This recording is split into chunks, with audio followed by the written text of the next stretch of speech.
All right, week 2 is almost over. I think right now we're just missing the Monday night game between the Eagles and the Falcons. And wow, I think I think week 2 was a very, very, very interesting week. There are a few things that Sam and I are going to run through here on this video.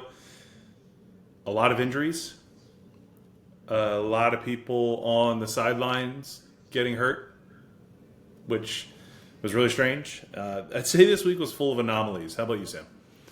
Yeah, this was one of those weeks where you either had some massive breakout performances and absolutely crushed your week, or you are praying that your commissioner adds a third IR spot for you because half your team is now kind of going to be in and out of the training room. So we'll see. It was really a hit or miss week to like the truest extent of the meaning there. Yeah, it was bizarre. I thought last week was wild in itself with the point totals when it came to fantasy, with where people landed overall. I think this week might have been worse in some sense for different positions, but we're not going to jump into all of those details. It'd be a bit much. I want to definitely just kick this off same way we kicked off last week. I want to talk about what may or may not be some overreactions. I think the first one I have for you, Sam, on these thoughts are the Saints. Are they playoff contenders?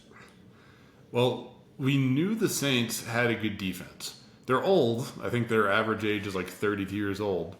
But they've been a very solid defensive team for the past few years.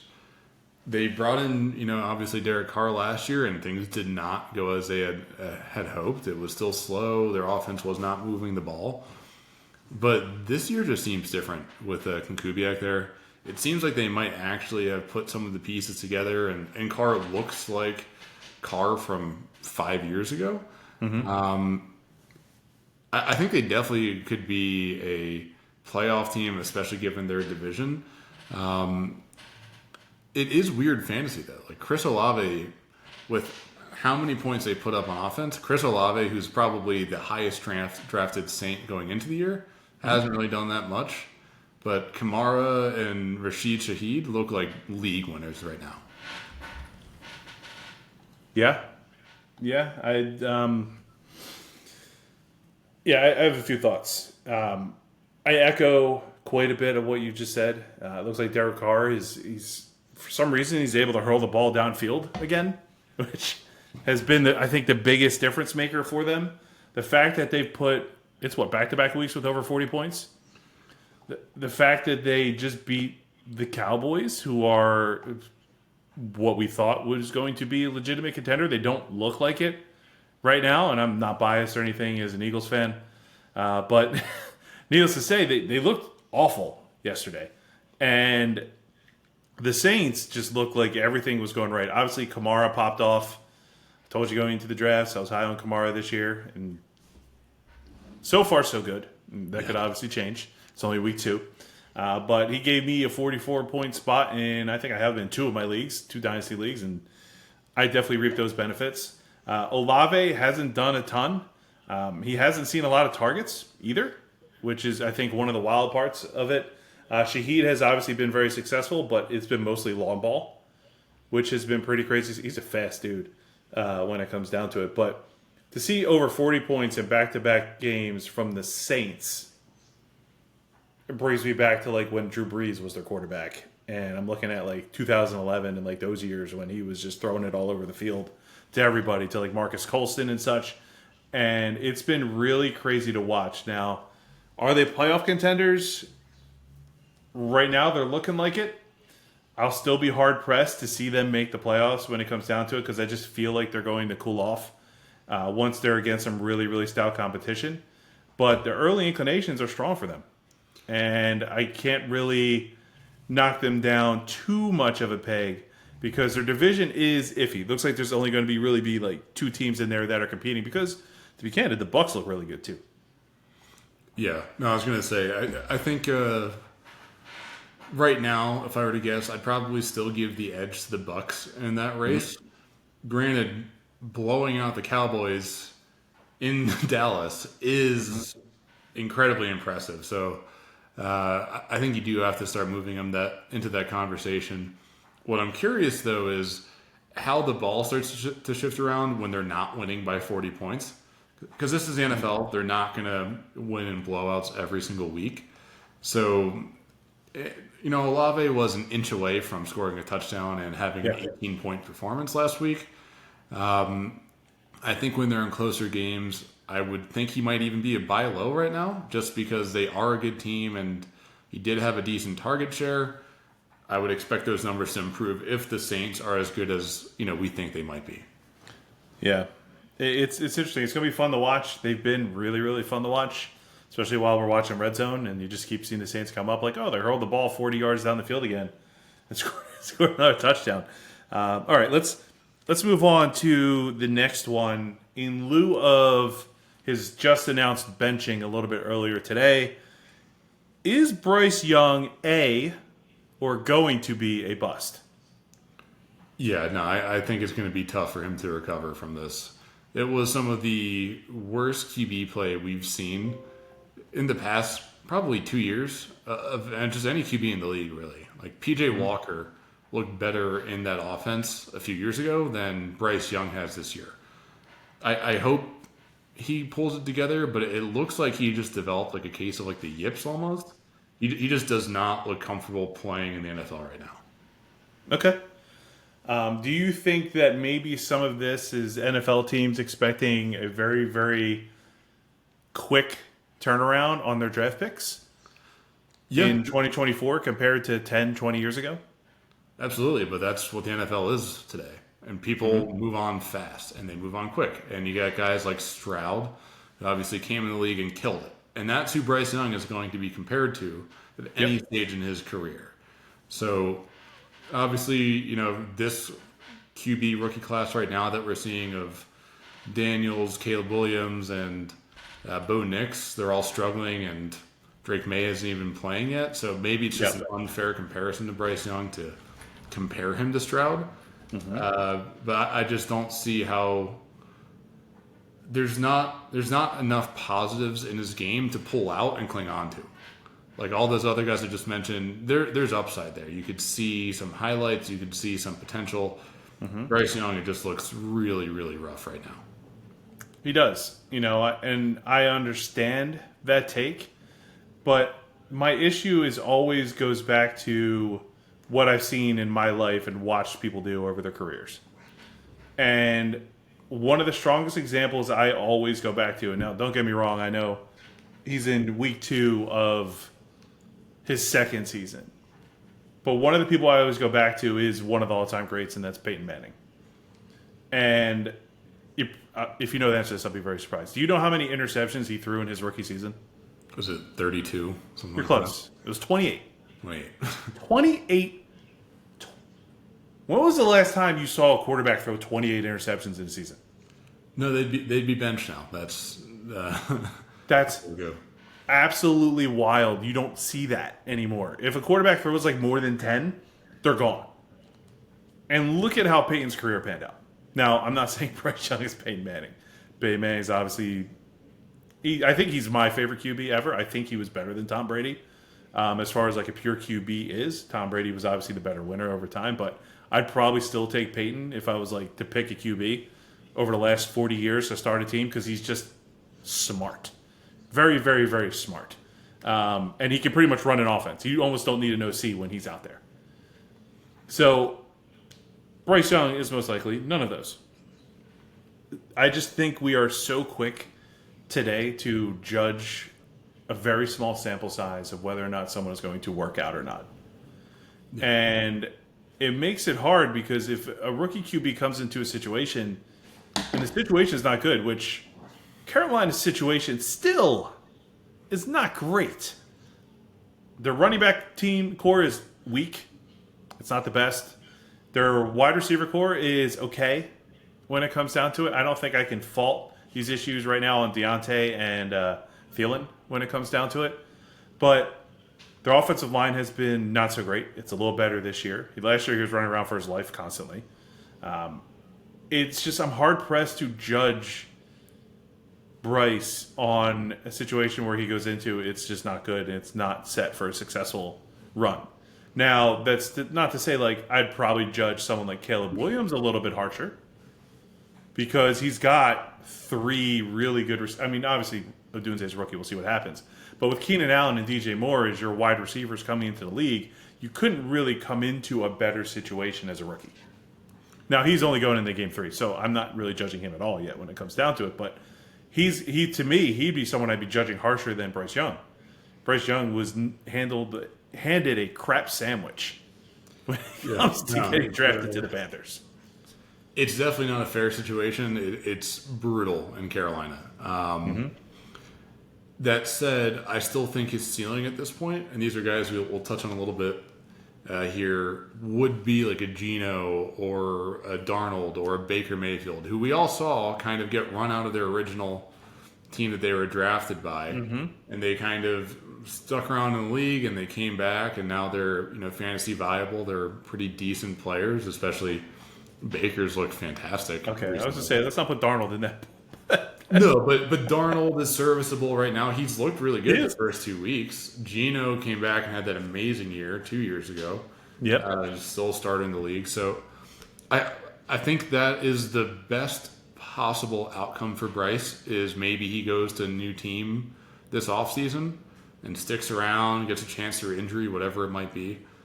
I just don't think he has, QB1 ceiling anymore, which is what you're hoping for if you draft someone who was taken at the 101 just 2 years ago.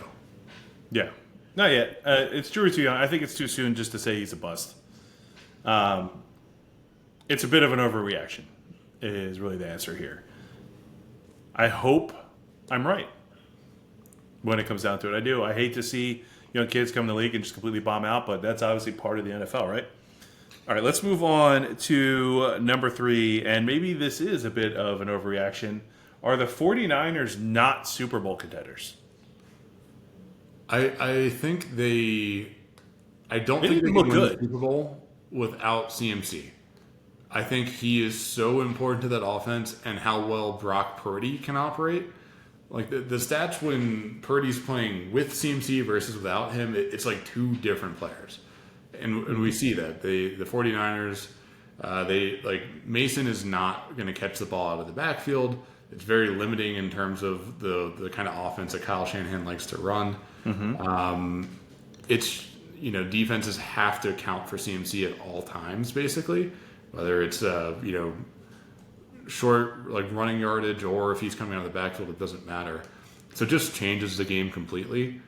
Hopefully he comes back. Hopefully he's healthy, but it's an Achilles injury, and those are not something you typically want to push or really try to play on. So we'll see when he can really come back and actually be fully effective. Yeah, it's tough, and I have him on the injury report where we will touch on a little bit more. But they looked rough yesterday, and the fact that they lost to the Vikings and Sam Darnold makes me question their capabilities. Now, I will say this again, is week 2. Teams have bad games. It happens all the time. This could be an anomaly. But I'm also a little bit alarmed that they haven't eclipsed 20 points in 2 weeks. That's a little bit weird to me, especially despite not having CMC. It's not like Mason hasn't been performing. He's had 2 really good games coming in. He's eclipsed 100 yards in each game. The wide receivers haven't done, outside of Debo, haven't done much. And that's the alarming part to me, is that their offense is supposed to be better than what we are seeing. Now, I know they played the Jets week 1, which their defense is really, really good. But to come in and then lose to the Vikings, who were, for all intents and purposes, supposed to be bottom feeders this year, especially after J.J. McCarthy went down. I'll take that back. They put up 32 points in week 1. I just wanted to confirm myself. But to put up less than 20 against the Vikings is wild to me. I think that's absolutely crazy. All right. Let's jump into our injury report here. As I stated coming into this video, week 2 was crazy with if you play fantasy football, which is what we're here to discuss outside of just football, you are in some pain in your top 5 picks, most likely. You've probably lost at least one player. At this point, I think everybody has, especially if you're in more than one league. Let's start out with the poor Rams, and this doesn't even, I don't even have Stafford listed here because he's fighting something too. But Cooper Kupp went down. He was seen in a boot at the end of the game when he was leaving. It suggests, it has not been officially announced as of us filming this, that it's most likely a high ankle sprain, which means he's going to be out probably 4 to 6 weeks. That the Rams are done. Yeah. No, that's like the only fantasy viable player left on that team right now is Kyron Williams. And defenses are going to key in on that. But we saw Kupp went down, Stafford didn't look 100%, and it was just like, I think it was like 5 or 6 checkdowns to Kyron Williams after that happened. And they everyone swarmed him. Yeah, he couldn't do anything with it. He got the goal line touchdown, which was good to see, but that was close to garbage time, and the Cardinals had basically won that game already. They won the game in the first quarter. Yes. Oh, wait, hold on. I just got the notification for Kupp, actually, from ESPN. Is expected to miss multiple weeks and is most likely going to be placed on IR. Yeah, that means it's a minimum of 4 weeks. He came back. I really thought he had a chance of being the wide receiver 1 this year after his week 1 performance. Yeah. It's just especially with Puka going down. Brutal, cruel sport sometimes, football. I will say this. This is why I did not draft him in any league.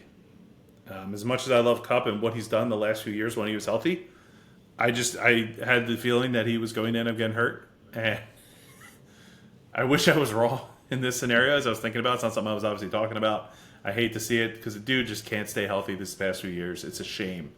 After having such a monster year 3 years ago, to not be able to just stay on the field for more than 10 games in a season it sucks, man. You hate to see it, and he's not getting any younger.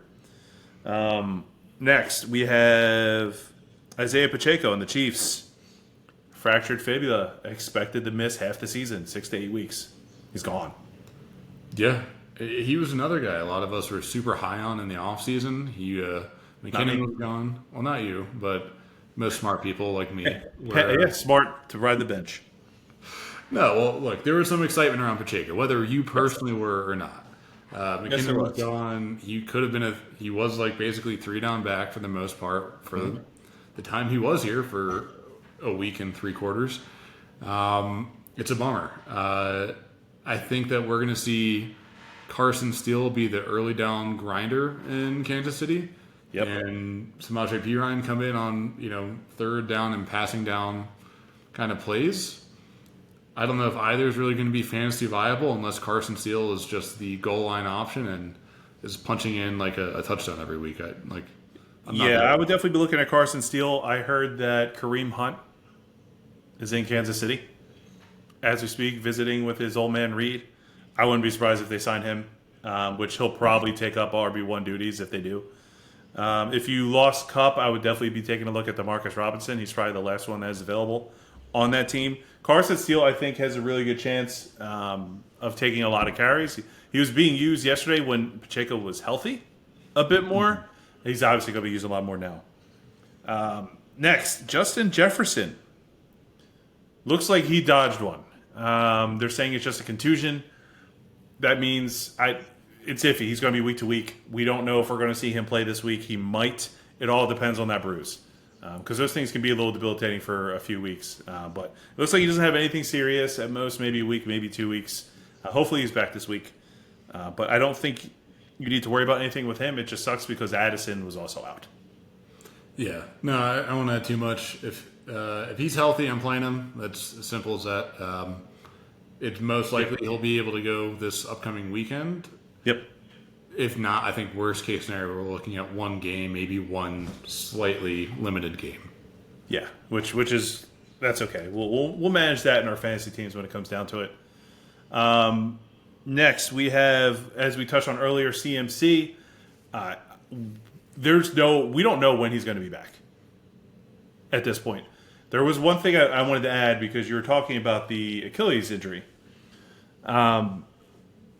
The Achilles injury is tendonitis. I've had tendonitis in my knee. Obviously, that's not the Achilles. But tendonitis is tendonitis. And the thing with tendonitis is there's no surefire way to get rid of it. There's a bunch of exercises they'll give you, anti-inflammatories and things like that to try and heal it. The only way to heal it is through rest and like strengthening of the muscles around the area. Tendonitis hurts. It is no joke. I had, to be clear, I had patellar tendonitis for years in my 20s. I could barely play basketball sometimes because I couldn't put there was no power off my right leg. It was debilitating. And there's nothing you can do. Like, tendonitis is not a joke. Like, sometimes they'll do surgery to try and fix it out. Like, because what it is, it's literally like a fraying of the tendon. So it hurts like hell. So I don't know when we're going to see him back. I'll be surprised if we see him in the first half of the season. They'd be very lucky to get him back the first half of the season. But it just sucks to see that happen because, selfishly, from a fantasy perspective, I know quite a few people who took him first, second, third overall. I was literally talking to my brother this morning. He's like, I knew I shouldn't have taken CMC in the Dynasty League I'm in with you. I don't know why I did it. I should have took Bryce Hall. And I told him, I was like, I was surprised you did. He's like, I went a little unconventional with this draft. I was like, dude, I was avoiding CMC in all my Dynasty Leagues. Not because I don't think he's an incredible player, but because he's also 30. Like, he's not getting any, or is he 29? 27, I think, or 28. CMC? Yeah, I don't think he's that old. He's been in the league forever, but he came in the league very young. He has been in the league forever. You're correct. He's 28. 28. So it's like he's not getting any younger in a Dynasty League, and he's already had like an injury-filled career for the majority of it. He's not someone I'm going to take a jump on in the early rounds at that age. There's just better youth, like Bryce Hall, for example, Bijan Robinson, who were just better picks to have in the early rounds. So he was like, I'm living in instant regret right now. Yeah. No, it's brutal. Obviously, if you had the 101 and you took CMC, you needed him to be the best player in the league again, and it's a brutal loss. I mean, Mason's held his own; he's done pretty well. But like we said earlier, this has affected the whole 49ers offense. Granted, I do think it might be a good buy low window for a guy like Ayuk. I think that Because he's got 2 down weeks. He had 2 down weeks. He's obviously came off like the contract drama and extension, was just not practicing with Purdy. I don't think the 49ers will be this bad moving forward. I think that they'll improve with or without CMC, although it's obviously a huge boost to have him back. There's not really anyone else to pick up. Mason's probably off the waivers at this point, unless it's a very shallow league. I would just say maybe try to buy low on a guy like Ayuk while you can. Yeah, if you're in a 10-team league, there's definitely going to be options out there. There's a good chance Mason's available. Granted, I think he got scooped up in a lot of leagues after week 1. But yeah, it's a tough fill. Moving on, because there's just so many here. Our next one I have here is A.J. Brown, who was obviously officially announced out for the game on Monday night. It's his hamstring. They haven't announced the severity. They have come out and said that they're not expecting to put him on IR. There's not really any other details outside of the fact that it is a hamstring injury, and those things can be a problem. Yeah, no. I mean, hopefully Devonta Smith can carry the weight, while he's out for a little bit. Yep. I still don't know. We got Jahan Dotson. Maybe I would say that Dallas Goedert's probably the most interesting other riser in this offense while Brown is out. Yeah, I would agree with that. They apparently elevated Paris Campbell from the practice squad. Great. Don't pick him up. It'll be fun. Speaking of hamstrings, Evan Ingram also missed yesterday, and seems to be in a similar boat to A.J. Brown. They don't know the severity. My guess is he's going to be treated as week to week 2. I just know he stung a few fantasy people because that was announced like an hour before the game because it literally happened in pregame warmups. Yeah, brutal loss. The only major pickup I might say there is Brenton Strange, just Evan Ingram's replacement, the tight end out of Penn State. He looked good. Trevor Lawrence did not, but I think Trevor Lawrence had a fine game. He was okay. He waited till the fourth quarter to look serviceable, basically. Yeah. But Brenton Strange, I think he had 3 or 4 targets, he had about 9 fantasy points there. I think he could be a good fill-in for you, especially with such a shallow tight end year this year. Yeah. While Ingram's out. Yeah, you're going to have to pretty much get what you get. But the good news is that tight ends usually are available on the waiver. You might be able to find other people like Dulcich or something in Denver and players like that are usually available in almost any league if you're not in a dynasty. Next one I got is Tyjae Spears, who left the game yesterday. Another one with an ankle injury. Fortunately, it doesn't look like this one is nearly as severe as anything else that I've seen. He's expected to possibly be back this week, so there shouldn't be much you need to worry about. Plus, he's quote-unquote RB2. Tony Pollard's the one that's getting most of that work there, but he had a good week. He was having a good game until he got hurt. Yeah, no, unfortunately, I think with this, you're not starting Spears. I want to see a full, healthy game with him where the Titans are in like a good game again, and maybe he's getting some more receiving work out of the backfield. Right now, Pollard seems like the guy to own if you had to pick. Yeah. But the Titans just are not a very good offense, and I'm not sure how many scenarios I'd be starting Spears or Pollard in my leagues unless I'm really in trouble at the running back position. Yeah, he's definitely a deeper pick, and if Pollard goes down or if you just need a stream for a week. But speaking of people you were probably starting, hated to see it when I was watching the game last night, Joe Mixon, after a monster week 1, gets taken down with an uncalled hip drop tackle. And as soon as you saw it, you're like, that's most likely a sprained ankle. His ankle rolled outwards, which is not common for a sprained ankle at any time. It's usually inwards that we see. I know he is set for an MRI today. They have not come out with the extremity of like how severe it is. He did come back into the game, but obviously that didn't last, and he was seen in a boot at the end of the game. Yeah, no, it's a shame. We jinxed Cooper Kupp and we did. Joe Mixon, so it's our fault, guys. We'll own that. Brutal to see him go down after a monster week 1. Cam Akers is probably a guy I'd be eyeing up on the waivers. Yep. Obviously, I want to kind of hear the news about Mixon before I go and dump 30 fab on the guy. Yep. But if he's going to miss multiple weeks, Akers is going to be a huge pickup this week. Yeah, it sucks. You hate to see it. It definitely stings from the fantasy perspective because he was moving up charts. I know it stings me because I'm pretty sure I have him in 2 leagues. But obviously, I digress. I'm more concerned about the fact that he got hurt. Hopefully, he comes back and that Texans defense keep doing what they were doing because they looked, again, really, really good. So let's move on away from injuries. There are definitely other ones that we could be touching on, but yesterday, like we said, it was just wild. Everyone was getting hurt all over the place. Let's move on to the last section here. I got some studs and duds listed out for us here, Sam. And one thing I want to let you guys know is Sam does not know really who I have written down here. We did not cover this going into this. I'm going to kick this off with the quarterbacks. And this year has been a little peculiar from the QB position. And we were talking about this before we got on the call. There are not a lot of QBs putting up a ton of points in weeks 1 or 2. Week 1, we had a few, but week 2, not a lot. There was only 3 QBs, not including the game tonight, that eclipsed 20 points. And I thought that was crazy. So those 3 are our studs when it comes down to it, right? So we have the one who led everybody, Kyler Murray, who looked fantastic yesterday. He looked really, really good, which really makes me angry that I did not get him in any of the fantasy leagues because he was a target of mine and he just did not fall in my direction. Number 2 was Derek Carr, who I might have to start now in one of our leagues because he's playing out of his mind. And the third one is probably the one, not that those 2 weren't ones you didn't least suspect, that was Sam Darnold.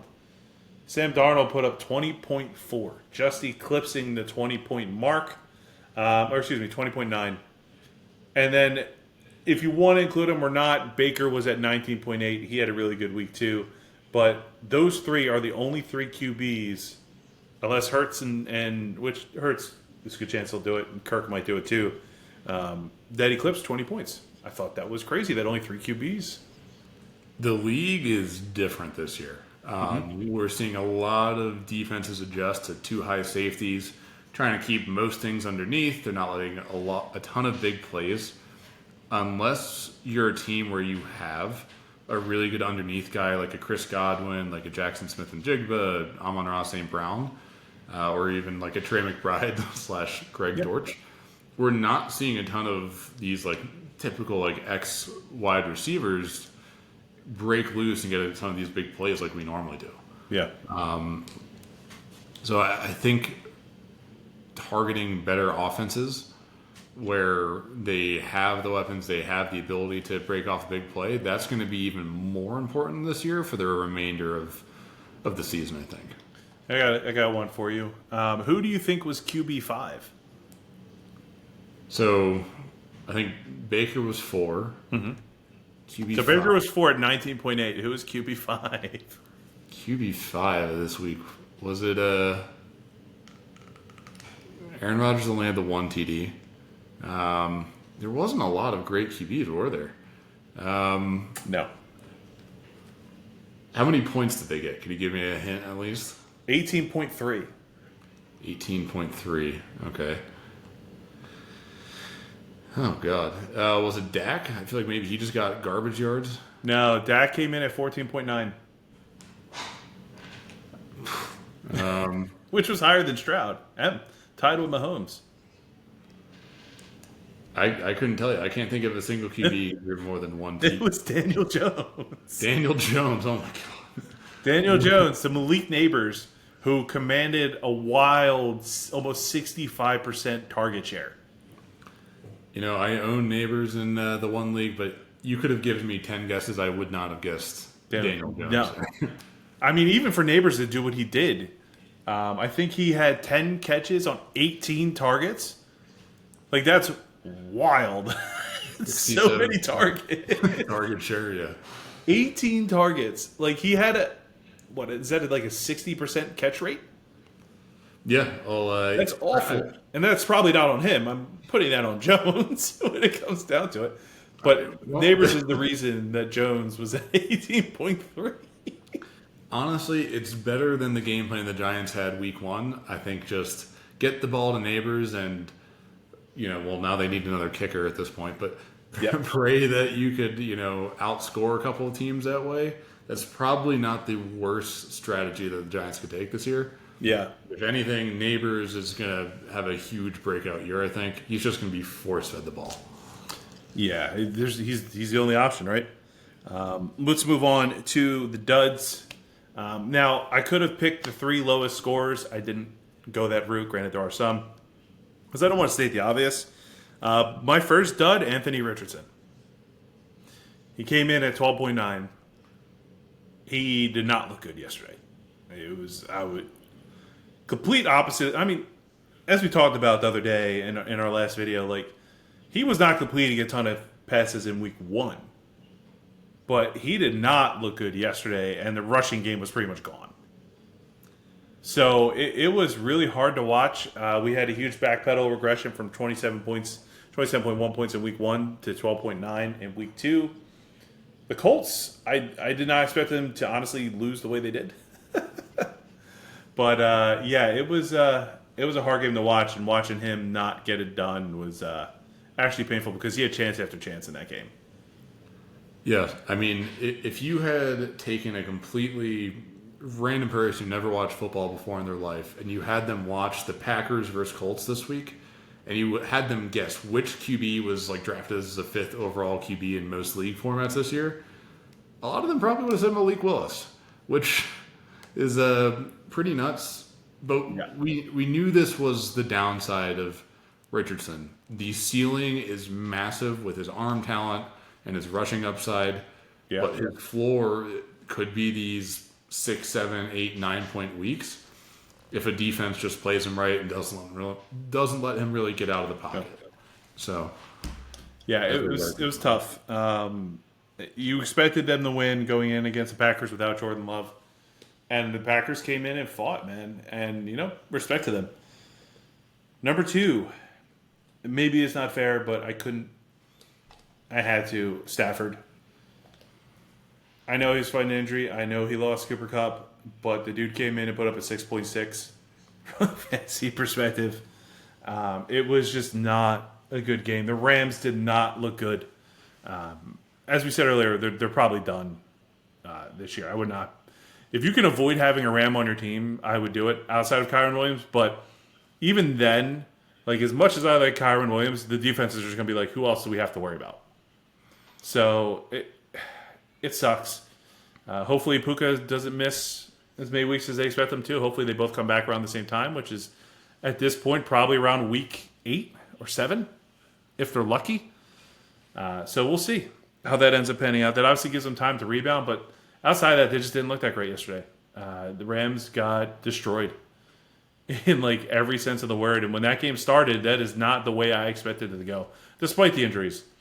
I was not expecting the Cardinals to come out in Q1 when Cooper Kupp was hot and just toast them in the first quarter. That was insane. Marvin Harrison with just 2 bomb touchdowns in like the first quarter. He was over 100 yards.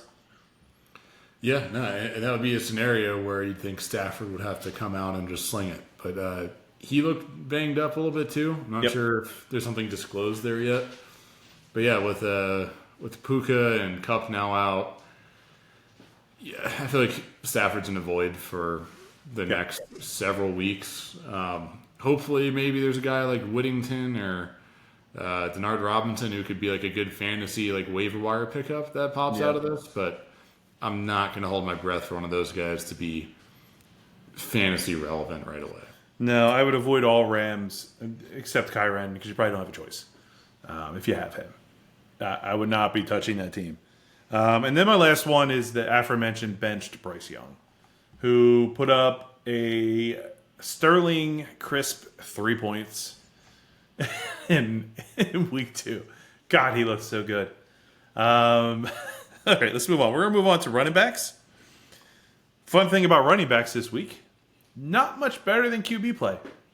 There was 5 running backs in PPR that scored 20-plus points. I'm going to reel off the first 3, which are our studs, because in this scenario, you got to pick those studs that ran off. And number 1, by far, was Alvin Kamara. I don't think we need to give any details on what he did. 4 touchdowns. We'll move on. Number 2, James Cook, was pretty much the entire Buffalo Bills offense. Who was I talking to? One of my buddies was playing Call of Duty the other night, and he said to me, did you see the guy that took the bet on the Buffalo game? And this guy took a bet that James Cook would score. He had 3 touchdowns?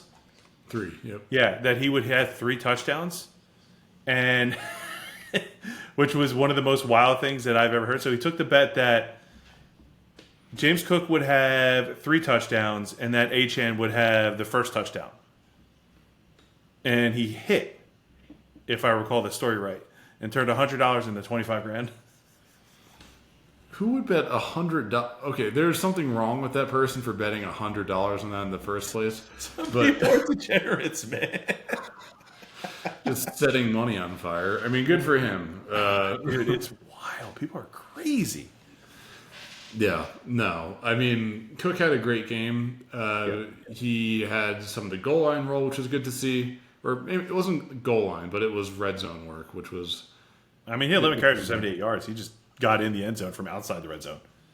Yeah, and it was another game that was over by halftime, basically. So we didn't even see really like a full game of James Cook usage, but really encouraging to see, especially with some running backs getting banged up this week. He kind of moves up the rest of the season rankings there. Well, yeah, which touches on one of the people I didn't mention, which was Tua. When it comes to like injuries like that, watching that happen as soon as it happened, and I watched his hand like curl up on the ground, I was like, oh no, yeah, he's done. Like, but he said he's going to come back anyway. The third RB was the aforementioned Achane. who also had a monster game. He rushed for 96 yards and received 69 yards and had a touchdown himself. So those three all eclipsed over 25 points.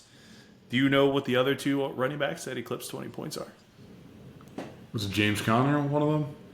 No. Breece Hall. Breece Hall's one. He had 24. Breece Hall. Let's see. Kyron Williams got close, but it wasn't 20. Let me look at the score. Can you give me a division?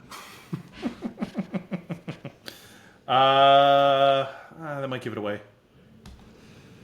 I'm just looking at the scores from last week really quick. J.K. Dobbins. It was Dobby's. He had another monster game. Yeah. I'm kicking myself for not grabbing him in those leagues, even though I knew if he's healthy, he was going to come and burn people. Dude's so good. He's got to be healthy. But yeah, that's it. They're the only 5 running backs that had over 20 points in PPR. If you're in standard, the count drops to just 3. So it's running back was rough this week when it comes down to it. So let's get into the duds. Each of these running backs are less than 10. Our first one was Aaron Jones. He put in 9.8. Not a great game. He had a good week 1. Week 2 was not so great, coming in 9.8. Next one is Najee Harris. I mean, Pittsburgh as a whole does not look great, even though they've won 2 games. They're painful to watch. I don't understand how they are 2-0. But finding ways to win, I guess. And then the last one is DeAndre Swift. Yeah. No, the DeAndre Swift one was kind of tough to watch. The whole Bears offense is, even like DJ Moore, I'm starting to question like how much longer I keep him in like the starting lineup with some of these performances. The Bears are just a tough team to trust for fantasy purposes right now. Najee Harris, that was probably the most disappointing. You would think that with Surtain on Pickens that whole game, that the Steelers would lean on the run. Mm-hmm. And the Broncos' rush defense, I don't think is anything that spectacular. No. Well, who was the first one that you listed off there again? Aaron Jones. That one, I don't know if that's that bad. If you went into the week looking at the Vikings versus San Francisco matchup, I don't know if a lot of people had huge expectations for Jones in that game anyway. Sure. But I will say you did see Ty Chandler get a lot of carries again. It looks like that backfield's more split than maybe people thought going into the year. Mm-hmm. So if Jones were to miss any time, I think Chandler is going to be one of those other like huge waiver wire pickups because he's looked good when he's touched the ball. Yeah, I mean, they had an okay game. 9.8 is okay when it comes down to it. Like I said, there wasn't a lot of running backs that even eclipsed 20 points. So these are definitely the 3 that just outlier. And the Bears are tough because, like, it's one of the reasons I'm trying to withhold judgment on Caleb is because their offensive line looks like Swiss cheese. Like, not to say he's making the best decisions, but he was running for his life for the majority of the game. And it was very hard to watch as he was just trying to survive back there. And that's what makes it hard to even judge receivers. Like, how are you going to judge DJ Moore? From a fantasy perspective, you're just going, well, he's not getting the ball, so you do what you got to do. But Caleb is not able to even get the ball out because the defenses are in his face before he could do anything. It was really crazy to watch because they kept coming up, and it's just painful. Obviously, not having Keenan Allen out there definitely does make an impact on the wide receiver side of things, but it was brutal. All right, let's move into our wide receiver studs. We had 3 wide receivers that eclipsed 25 points, and these guys are hands down the studs in this scenario. We had number 1, who I actually ended up benching in my one league, like an idiot, DK Metcalf, who came in and put up a 28.9 spot. Had a monster game. And I saw it happening as I was watching it in the first quarter, and I went, are you kidding me? I chose Ayuk. And almost put Ramondre Stevenson over him. Kick it myself. I was not expecting that after his week 1 performance and the way the Seahawks looked in general in week 1. But, oh well. It is what it is. I'll probably be starting him this week now. I think as you should. I mean, I don't know how many weeks Geno Smith will have 40, I think it was like 44 or 45 pass attempts. Yeah. And obviously DK and JSN had, I'm a big JSN JSN believer, so he had a big breakout day too. So it was good to see that. And both of them had monster days without kind of overshadowing the other, which was, I think, really important for us to see out of that offense. Yeah, Gino definitely got the ball around, which was very beneficial for that. Let's see. Next one, Neighbors. We already mentioned him, how he went off with a really great game, 28.7 points. Then we had Nico Collins doing what Nico Collins has been doing since last year, 27.5. He looked so good yesterday. It was actually really fun to watch him play. He was really the only wide receiver that did much of anything on the Texans last night, which was even better because I'm super high up on Nico this year. I thought he was going to be really good and that he was going to be wide receiver 1, and he clearly is. Either way, another standout performance from him. If you have him, you are definitely reaping the benefits of having Nico. Wide receiver was the only position that had over 10 players eclipse 20-plus points. Yeah, no, I mean, you and I were both super high on Nico Collins going into the season, and we drafted next to each other a lot of times. So, yeah, most of our leagues, one of us have him. Flag plant right now. Nico Collins is going to be a top 12 pick next year. He's that good. The Texans are that good. He is an absolute monster, I think. Yeah, they're so fun to watch. Their offense is just so dynamic with all those weapons and Stroud at the helm. Just really, really, really fun to watch. All right, let's jump into the duds. First dud. Oh, also, I had Marvin Harrison Jr. in there too. I don't want to forget him because he had 29 points. Yeah, monster week. I'm sorry, I forgot to mention him. I had him noted a little bit to the side. Huge turnaround after week 1. I'm so happy that it happened because that week 1 performance was not good. But yeah, okay, duds. Duds before we're here forever. First dud. Tyreek Hill. Massive stinker. 6.6 points. I think we have to watch the Bills matchups more closely. They limited Marvin Harrison to, 1.4 points, something like that, week 1. Last year, they were like the 4th best defense against like outside X receivers, and they're very good at keeping games like shallow and underneath them. I think that's really all that was. It was a matchup, and obviously Tua got hurt again, but that was later in the game. Tyreek they're going to have to lean on Tyreek now in this offense, especially without Tua, so he'll be okay. Obviously, his ceiling is a bit lower without Tua there. But I think the main thing moving forward is watching that Bills matchup and kind of adjusting down whoever the wide receiver 1 is on opposing teams there. Yeah. No, I agree with that. It was kind of expected, especially once Tua went out. I wasn't expecting much with Skylar Thompson just coming in. I think Skylar Thompson will be serviceable for them just because they have all those weapons around them. But like you said, he's not Tua. Next one, Mike Evans. Chris Godwin obviously got the lion's share of work in the slot. He had a really good game yesterday. Mike Evans came in with 7.2. Yeah. No, and this was the second week in a row where the Lions, they let up a ton of fantasy points to the underneath guy or like the slot guy. Godwin had a monster game. So that's one thing I'm looking for when someone plays the Lions. If they have like a solid slot or like underneath option who is going to get a ton of targets there. But yeah, disappointing to see Evans not have a great week, but I'm sure he'll bounce back in the coming weeks here. Yeah, and then my last dud here that I have for wide receiver, after a really good week 1, I guess maybe it was the team, Xavier Worthy. He came in, he dropped from 20.8 to 4.2. I could have put Jaden Reed in here. I did not because he lost Jordan Love. But Xavier Worthy, 20.8 to 4.2. It was a huge drop off. I know he's a rookie. Maybe I'm picking on him a little bit. I always could pick someone like Alan Lazard, who went from 26.9 to 3.1, but I never expect Alan Lazard to do anything. I expected to see more from Worthy, but the Chiefs' offense also did not look that great outside of Rashee Rice.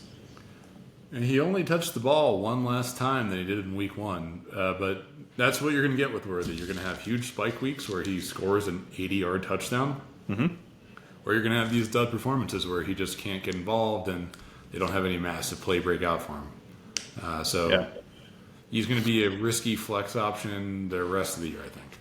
Yeah, he's definitely a boomer bust. And do I have to start him? Pretty much all you're going to do with him right now. Until you see otherwise. Lastly, tight ends. We had a little bit of a tight end rebound across the board. We had a few more tight ends in the double digits this week than we did last week. For the studs, I was actually able to list out 3. One was George Kittle.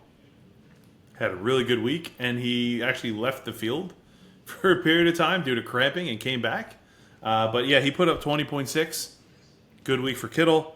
Next, we had the resurgence of Hunter Henry, who was like the entire wide receiver core for the Patriots yesterday, who put up 18.9. And then we had the rookie sensation, Brock Bowers, who has, through 2 weeks, looked like everything he has been touted to be so far, coming in at 18.8 points.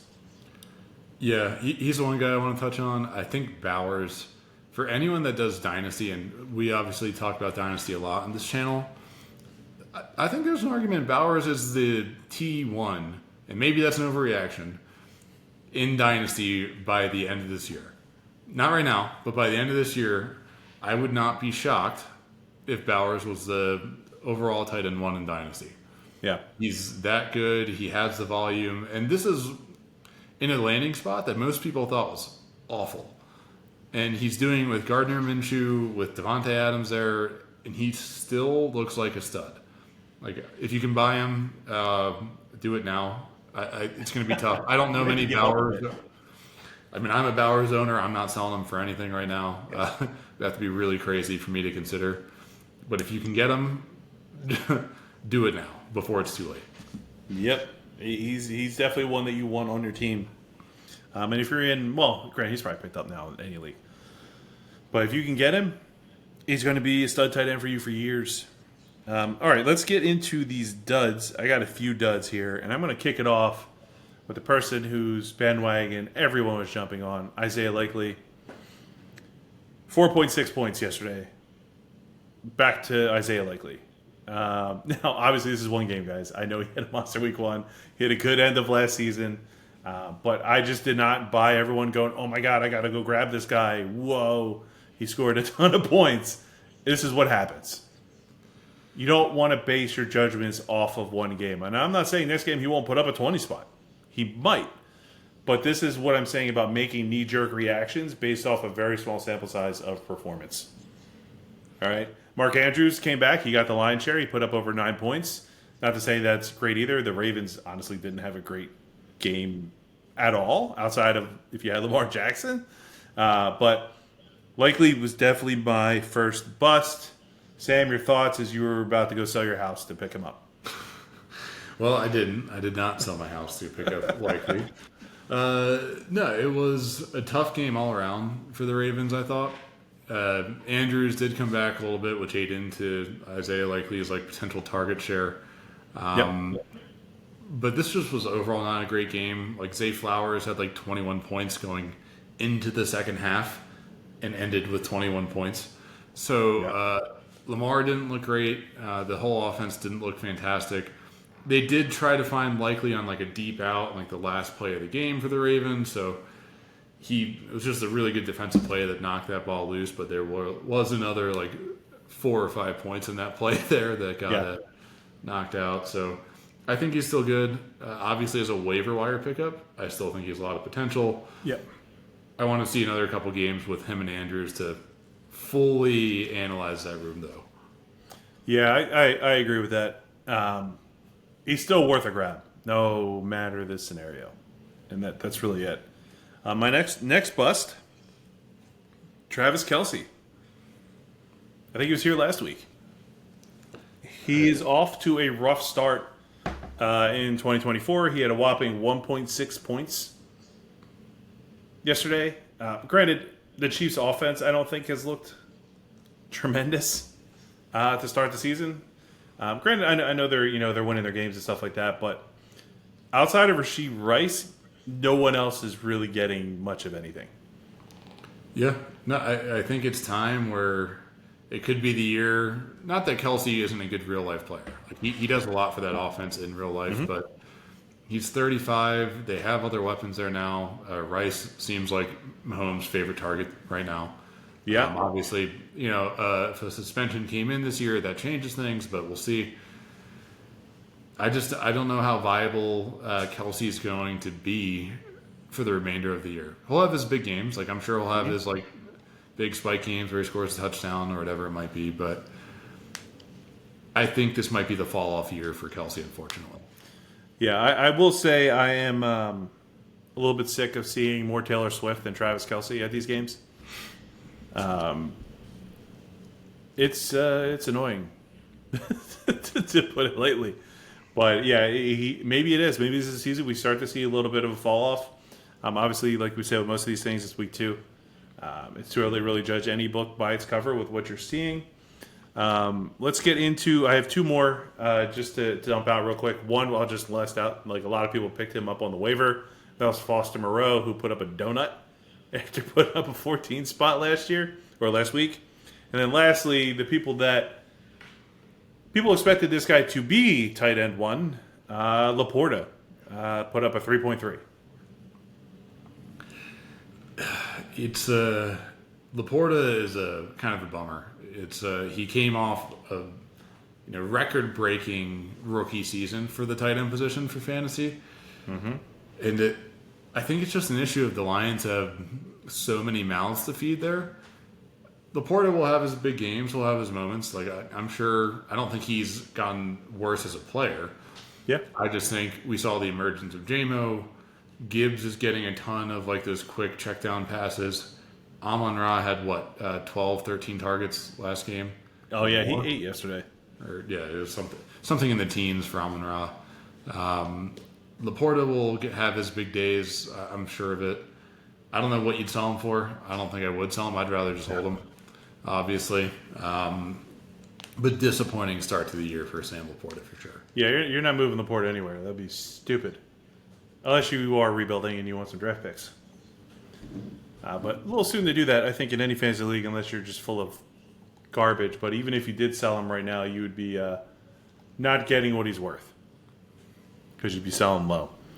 But all right, I think that'll wrap up this week's reaction video to what's been going on in week 2. There was a lot. A whole lot of stuff that went down this week. We definitely want to hear your thoughts in the comments. See if you guys have any takes on what you guys thought of what we said. We love arguing about stuff that isn't important, which is pretty much what we're talking about here, but it's fun to do. We'll see you guys in this video next week. Anything you want to add, Sam?